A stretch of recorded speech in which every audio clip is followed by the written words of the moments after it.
Hey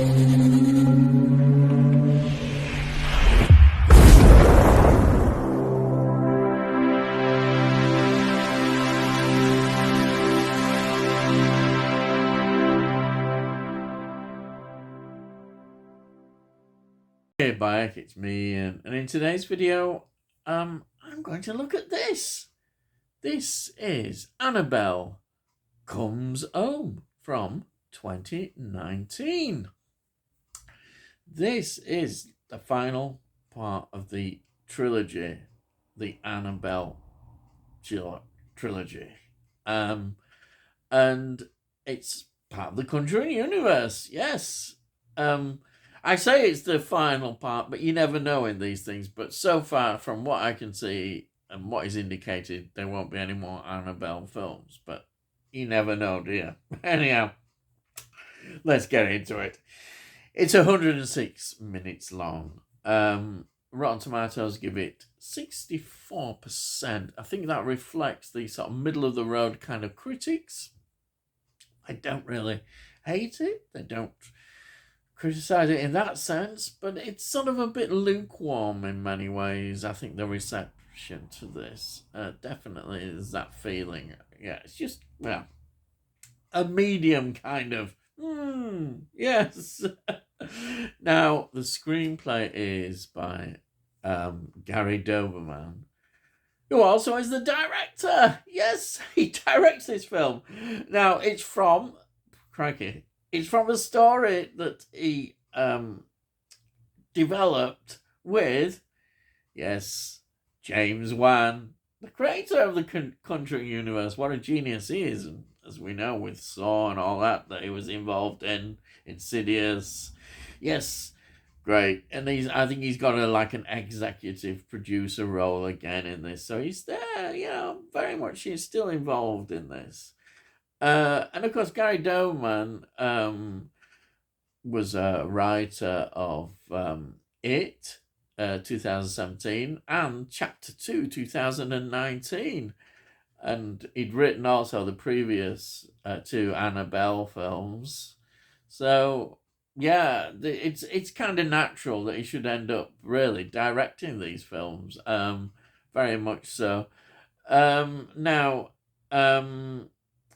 this was on a budget of around $30 million, and wow, a box office $231.3 million it made. Well, that is success. That's why you're thinking, will there be another film after this? But from what I see, this will be the final part of the trilogy. But you never know, do you?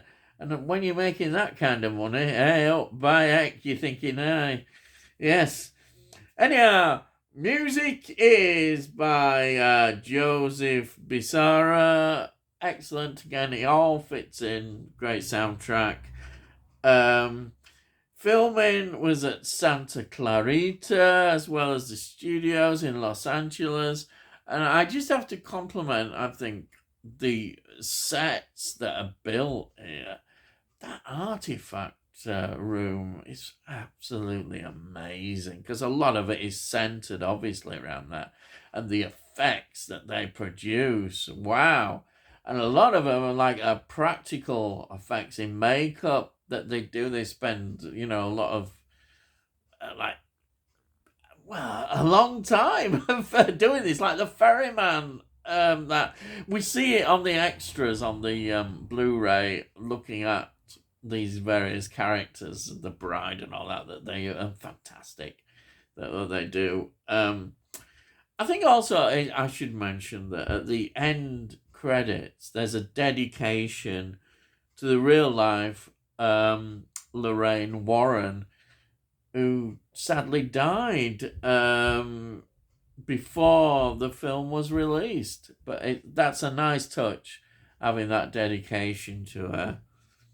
Well, I think I should get into the cast, really. Vera Farmiga is Lorraine Warren, reprising her role. Patrick Wilson, again, as Ed Warren, reprising his role. They're in it at the beginning, and then we see them at the end. So they don't really, not in it a great deal, but they're there. It's good that they're in, I think, in the film, and it's nice to see them there. But they're not. It's not really centered on them in the film. But of course, their presence is important to what is happening in the film. Right. So we've got McKenna Grace playing Judy Warren, their daughter, and films that she was in: I, Tonka 2017, Captain Marvel 2019, and Ghostbusters Afterlife 2021, and Crater 2023. Yep, some interesting films there she's in. Then we've got Madison Iceman, who plays Mary, and she's the babysitter, yes, the one that's looking after her, or supposed to be. Now, she was in Tales of Halloween 2015, Jumanji, Welcome to the Jungle 2017, and Jumanji, The Next Level 2019. I didn't realise there'd been that many films of Jumanji again. Yes, there we are. Then she was in Knights of the Zodiac from last year, 2023. And then just other TV appearances. Yeah, just pops up like they do. Then we've got Katie Sarif playing Daniela. She's the friend of Mary, who, and causes a bit of trouble, if you like to say, or starts the trouble.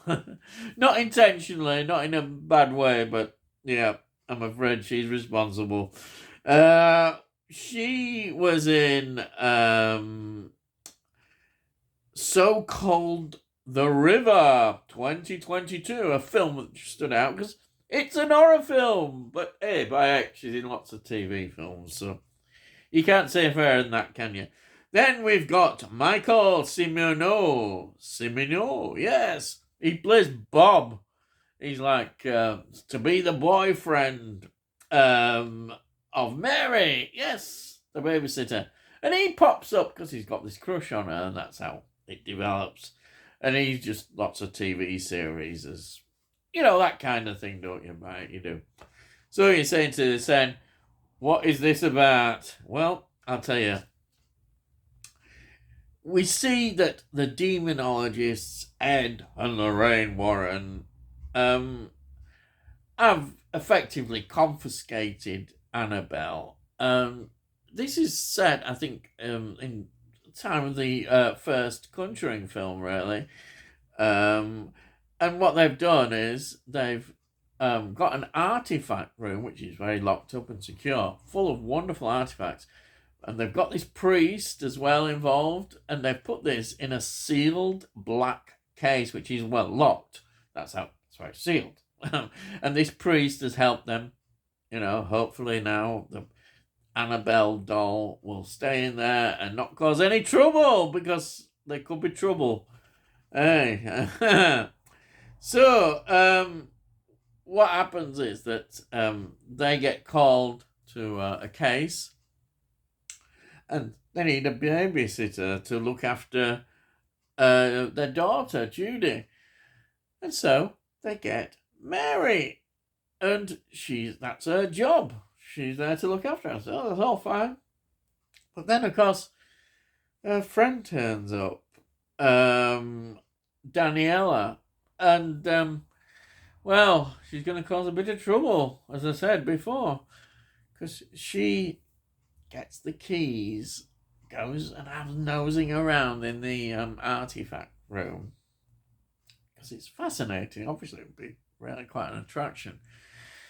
And she ends up opening up the glass cupboard, and woof, all hell starts to break through. And it does. It unleashes all this demonic forces and all the spirits, and she gets locked in there as well.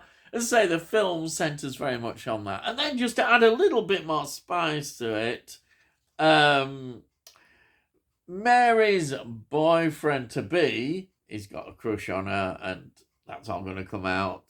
Bob, he turns up as well and gets in a spot of bother, as we might say. And yes, this is how the film unravels. And it's great just watching how it all plays out. And I think that is enjoyable, really. I think what the strength of the story is maybe okay. I don't think it's as good as like Annabelle Creation, but it's good in the sense of the actual artifact room, what we see, the wonderful things inside there that go on, and the artifacts, just all those, and the characters are really good. These, like the bride, to say, that pop up, the ferryman, and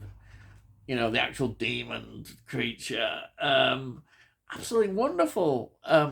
I really enjoyed all that part. So if you take it at that level, it's very good.